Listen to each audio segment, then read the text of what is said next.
అందరికీ నమస్కారం అండి. ప్రియమైన విద్యార్థులకు మరియు డిఎస్సి 2026 ఎగ్జామ్ రాసేటువంటి అభ్యర్థులకు మరియు టెట్ అభ్యర్థులకు కూడా ఈ పాఠ్యాంశం చాలా ఉపయోగపడుతుంది. ఎందుకంటే గోలకొండ పట్టణం అనే దాని గురించి తెలుసుకుంటేనే మరి ఎగ్జామ్లో వచ్చేటువంటి ఆప్షన్స్ సులభంగా చేయడానికి వీలుంటుంది. మరి 10వ తరగతి తెలుగులోని 10వ పాఠము గోలకొండ పట్టణము. మరి కవి వచ్చేసి ఆదిరాజు వీరభద్రరావు. మరి ప్రతి ఒక్క పేజీలో గోలకొండ పట్టణం యొక్క విశిష్టతను వివరించడం జరిగింది కాబట్టి మరి దీని గురించి వివరంగా తెలుసుకుందాం. పేజీ నెంబర్ 1 చూసినట్లయితే గోలకొండ పట్టణం యొక్క పరిచయం ఏ విధంగా ఉంది అంటే, గోలకొండ పట్టణము తెలుగు నేలపై వెలసిన గొప్ప చారిత్రక నగరం. ఇది ఒక నగరం అన్నమాట. గోలకొండ పట్టణము తెలుగు నేలపై వెలసిన గొప్ప చారిత్రక నగరం. ఇది కేవలం ఒక కోట మాత్రమే కాదు, రాజకీయ, ఆర్థిక, సాంస్కృతిక వైభవానికి నిలువెత్తు నిదర్శనం. దక్షిణ భారత చరిత్రలో గోల్కొండకు ప్రత్యేకమైన స్థానం ఉంది. ఈ పట్టణం ద్వారా అప్పటి పాలకుల తెలివితేటలు, ప్రజల జీవన విధానం మనకు తెలుస్తాయి. పేజీ నెంబర్ 2లో చూసినట్లయితే గోలకొండ కోట నిర్మాణ విశిష్టత ఏ విధంగా ఉంది అంటే, గోలకొండ కోటను బలమైన రాతి గోడలతో ఎత్తైన గోపురాలతో నిర్మించారు. శత్రువుల కోటల ద్వారాల వద్ద కొట్టినటువంటి చప్పుడే కోట పైభాగం వరకు వినిపించే విధంగా నిర్మాణం చేశారు. దీనివల్ల శత్రు దాడులను ముందుగానే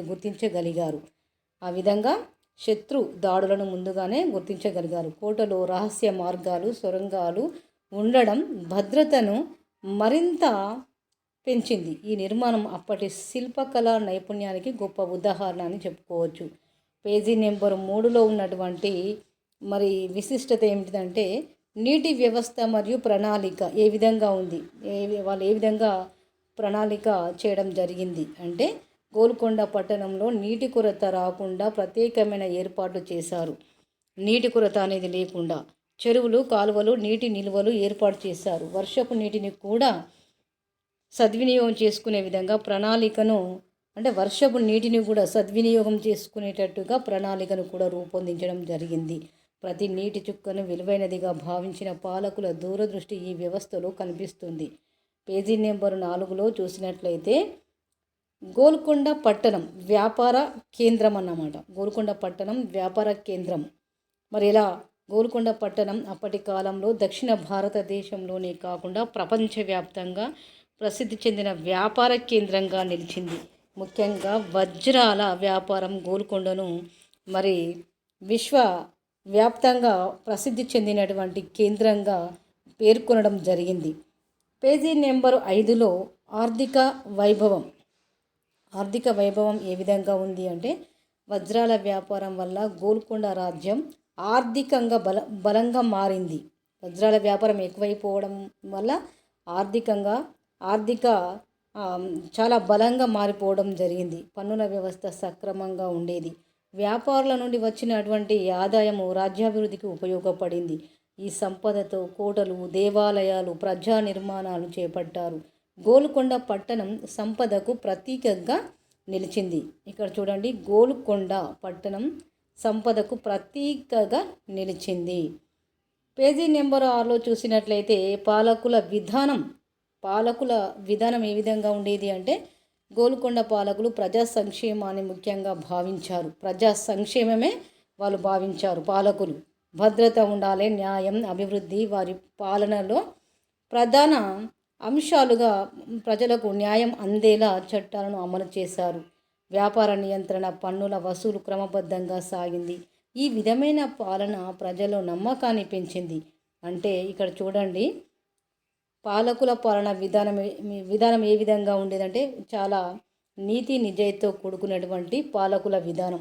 గోల్కొండ పాలకులు ప్రజా సంక్షేమాన్ని ముఖ్యంగా భావించడం జరిగింది.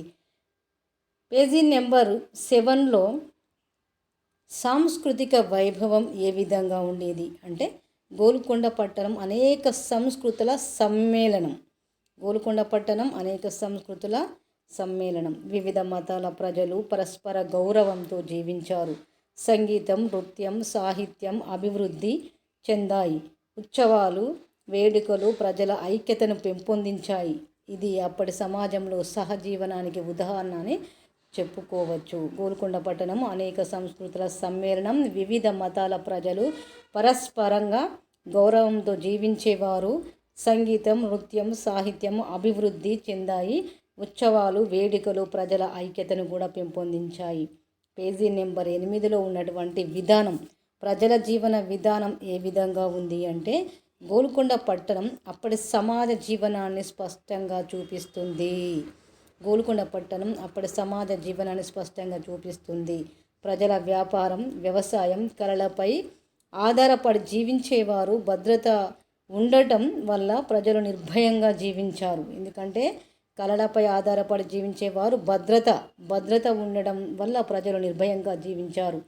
న్యాయం, శాంతి సమాజంలో ప్రధానంగా నిలిచాయి. ఇది సమతుల్య జీవన విధానానికి మంచి ఉదాహరణ అని చెప్పుకోవచ్చు. ఎందుకంటే గోల్కొండ పట్టణంలో ఉన్నటువంటి సమాజ జీవన విధానం చాలా ప్రజలు చాలా నిర్భయంగా జీవించడం జరిగింది. న్యాయం, శాంతి సమాజంలో ప్రధానంగా నిలిచాయి కాబట్టి ఇది సమతుల్య జీవన విధానానికి మరి మంచి ఉదాహరణ అని చెప్పుకోవచ్చు. పేజీ నెంబర్ 9లో చారిత్రక ప్రాముఖ్యత అంటే గోల్కొండ పట్టణంలో ఉన్నటువంటి చారిత్రక ప్రాముఖ్యత ఏ విధంగా ఉంది అంటే, గోల్కొండ పట్టణం దక్షిణ భారత చరిత్రలో అత్యంత ముఖ్యమైనది. రాజకీయంగా, ఆర్థికంగా, సాంస్కృతికంగా ఇది గొప్ప నగరం. విదేశీ యాత్రికుల వర్ణనలో కూడా గోల్కొండ వైభవం కనిపిస్తుంది. విదేశీ యాత్రికుల వర్ణనలో గోల్కొండ వైభవం కనిపిస్తుంది. నేటికి గోల్కొండ కోట చరిత్ర ప్రేమికులను